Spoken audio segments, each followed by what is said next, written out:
బద్దెపూడిలో mega వైద్య శిబిరానికి ముఖ్య అతిథులుగా ఎంపీ వేమిరెడ్డి, ఎమ్మెల్యే ఇంటూరి హాజరయ్యారు. ఒలవపాడు మండల బద్దెపూడి గ్రామంలో కేవీఎస్ఆర్ చారిటబుల్ ట్రస్ట్ ఆధ్వర్యంలో ఏర్పాటు చేసిన ఉచిత వైద్య శిబిరాన్ని నెల్లూరు పార్లమెంట్ సభ్యులు వేమిరెడ్డి ప్రభాకర్ రెడ్డి, కందుకూరు శాసనసభ్యులు ఇంటూరి నాగేశ్వరరావు ఆదివారం ప్రారంభించారు. గ్రామానికి చెందిన కూన వెంకట సుబ్బారెడ్డి 14వ వర్ధంతి, వారి కుమారుడు అనిల్ రెడ్డి ప్రథమ వర్ధంతి సందర్భంగా వారి కుటుంబ సభ్యులు ఈ వైద్య శిబిరాన్ని నిర్వహించారు.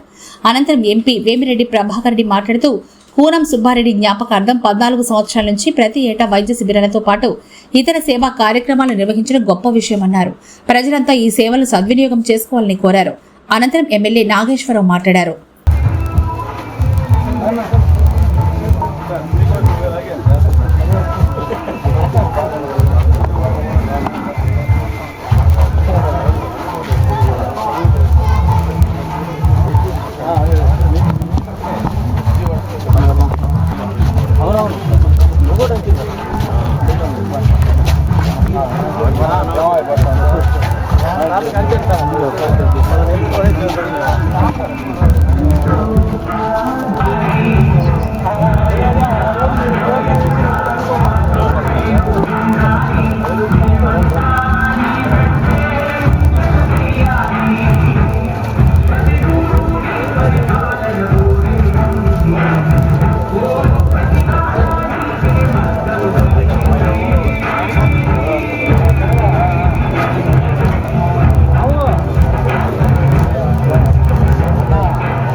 ఆమె మారాయణ చెల్లు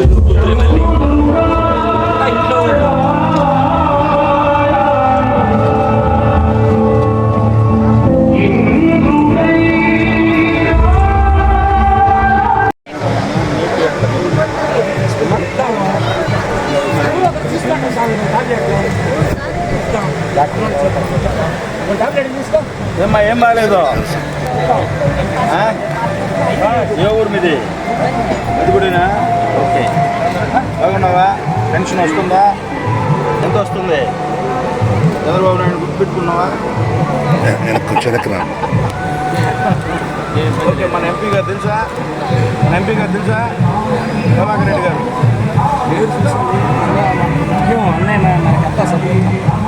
ఎమ్మెల్యే గారు, మన ఎంపీ గారు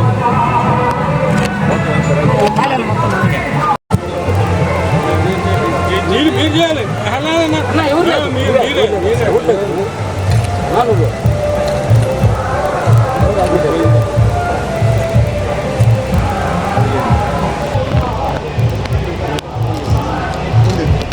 వెంకటరమణ న్యూరాలజీ మంచి పేరు.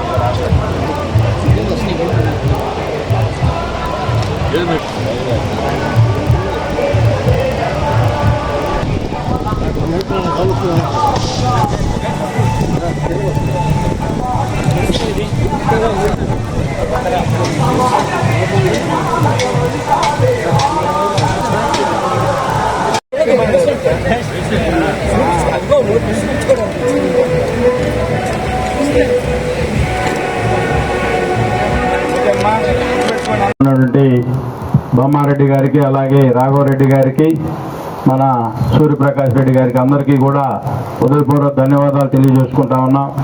సోదరుడు అకాల మరణం చిన్న వయసులోనే బిలో 50లోనే ఆరోగ్య కారణాల వల్ల చనిపోయినటువంటి కార్యక్రమానికి రావడం చాలా బాధగా ఉండి కూడా మమ్మల్ని నమ్మి తెలుగుదేశం పార్టీలోకి వచ్చిన మన రాఘవరెడ్డి గారు కూడా ఈ గ్రామం కోసం ఎక్కడో వ్యాపారాలు చేసుకుని హైదరాబాద్లో సెటిల్ అయినా కూడా వాళ్ళ తండ్రి వర్ధంతి కార్యక్రమాన్ని ప్రతి పేదవాడికి వాళ్ళు గుర్తుంచుకునే విధంగా ఈ హెల్త్ క్యాంప్ పెట్టడం చాలా సంతోషకరమైన విషయం. గ్రామాల్లో ప్రతి వాడు కూడా ఎక్కడో పోయి సెటిల్ అయినా కూడా గ్రామంని బాగు చేయాలని ఒక ఆలోచనతో వాళ్ళిద్దరు సోదరులు కూడా ఈ గ్రామం కోసం పనులు చేశారు. మీరందరూ కూడా ఈరోజు ఇటువంటి కార్యక్రమం మీరందరూ కూడా ఈ గ్రామంలో మంచి కార్యక్రమాలకి మీరందరూ కూడా రాజకీయాలు ఉంటాయి కానీ ఇటువంటి మంచి చేసే కార్యక్రమాలకు మీరందరూ కూడా తోడు ఉండాల్సిన అవసరం ఎంతైనా ఉందని చెప్పి తెలియజేసుకుంటూ, ఇందాకే గ్రామ అవసరాలు మన సోదరుడు రాఘవరెడ్డి గారు అలాగే మన బ్రహ్మారెడ్డి అని చెప్పారు. మేము అడిగి అడగతలకే మీ అందరికీ తెలుసు, మీ పక్కనే కృష్ణాపురం గ్రామం ఎన్నో సంవత్సరాల నుంచి బ్రిడ్జి పడిపోయి ఉంటే కనీసం దానికి మరమ్మతులు కూడా గత పాలకులు పట్టించుకోకపోతే నేను గౌరవ ఎంపీ గారికి, అది మనకు వ్యవసాయ కుటుంబాల్లో ఈ ప్రాంతం అంతా మెట్ట ప్రాంతం సార్, కంపల్సరిగా ఆ బ్రిడ్జిని కట్టియాలి అని చెప్తే గౌరవ ఎంపీ గారి నిధులతో 40 లక్షల రూపాయలతో ఆల్రెడీ అప్రూవల్ చేసినందుకు మనందరం కూడా, అంటే ఈ ప్రభుత్వం రైతుల పట్ల, రైతు కూలీల పట్ల ఎటువంటి మంచి అభిప్రాయంతో పనిచేస్తూ మీరందరూ కూడా ఒకసారి ఆలోచించాలి. ఎవరైనా ఎంపీ గారు ఉంటే ఇంతకుముందు చాలా మంది ఎంపీలను చూసాం, ఎక్కడా కూడా ఆ పార్లమెంట్ నిధులు మనకు ఆయనకు వచ్చే నిధులు, ఎంపీ నిధులు కూడా మన నియోజకవర్గాల్లో ఖర్చు పెట్టే పరిస్థితి లేదు. వాళ్ళు ఎక్కడో వాళ్ళ అవసరం. అట్లా కాకుండా మన ఎంపీ గారు ప్రతి నియోజకవర్గానికి మేజర్ అవసరాలు ఎక్కడైతే ఉంటాయో ఎమ్మెల్యేలను అడిగి తలా ఒక 50 లక్షల నుంచి 1 కోటి రూపాయలు ఇస్తా ఉన్నారంటే ఆయన మంచి మనసు. అంటే ఇక్కడ ఓట్లేసిన వాళ్ళ దగ్గరే ఖర్చు పెట్టాలి మన నిధులు అని చెప్పి ఒక ఆలోచనతో పనిచేయడం కూడా ఒక మంచి మనస్తత్వం అని చెప్పి ఈ సందర్భంగా మీ అందరూ కూడా తెలియజేసుకుంటా ఉన్నాం. అలాగే నెక్స్ట్ ఇయర్ నిధులతో రాఘవరెడ్డి బ్రదర్ చెప్పినట్లు మీ గ్రామానికి ఇక్కడే పక్కనే ఉండే చేమత్తుపాడు గ్రామానికి కూడా ఏరు నీళ్లు ఎప్పుడు పారిపోతా ఉంటే ఎప్పుడు కూడా వాళ్ళు కూడా జారి పడిపోయే పరిస్థితి ఉంది. తప్పనిసరిగా ఇరిగేషన్లో గత ప్రభుత్వం ఏ విధంగా మొత్తం ఈ నిధులన్నీ ఇటుపోయినాయో మీ అందరికి కూడా తెలుసు. డెవలప్మెంట్ అనేది ఎక్కడ లేని పరిస్థితి. తప్పకుండా వచ్చే ఎంపీ గారి నిధులతో ఈ మన బద్దిపూడి, కందుకూరు నుంచి బద్దిపూడి వచ్చే ఆ అదే బ్రిడ్జి దగ్గర కంపల్సరీగా కలవట్టుని, అలాగే చేమత్తుపాడు కలవట్టుని ఎంపీ గారి నిధులతో కంప్లీట్ చేస్తామని చెప్పి గౌరవ ఎంపీ గారు కూడా రిక్వెస్ట్ చేస్తా ఈ సందర్భంగా తెలియజేసుకుంటా ఉన్నాం. మీరందరూ కూడా ఒక మంచి మనతో యువకులుగా ఇద్దరు కూడా మన పోటీ చేసుకున్నారు పంచాయతీలో. మీ అందరూ కూడా తెలుసు, కొంతమందికి అనుమానాలు కూడా ఉండొచ్చు. తప్పనిసరిగా వాళ్ళిద్దరు ఆధ్వర్యంలో ఈ గ్రామం బాగుపడుతుందని చెప్పి మీరు కూడా మంచి ఎమ్మెల్యే గారు నాగేశ్వరరావు గారు, అట్టే శ్రీధరు, రాఘవరెడ్డి, బ్రహ్మారెడ్డి, ఈశ్వరమ్మ, మనందరికంటే ఈరోజు మనందరం స్పెక్టేటర్స్, కానీ మనశ్శాంతి కలిగే ఈరోజు ఈ హెల్త్ క్యాంపు ఈశ్వరమ్మని మనం అందరం గుర్తు చేసుకోవాలి. మనందరికంటే బాధపడేది ఈరోజు ఎవరంటే ఈశ్వరమ్మ.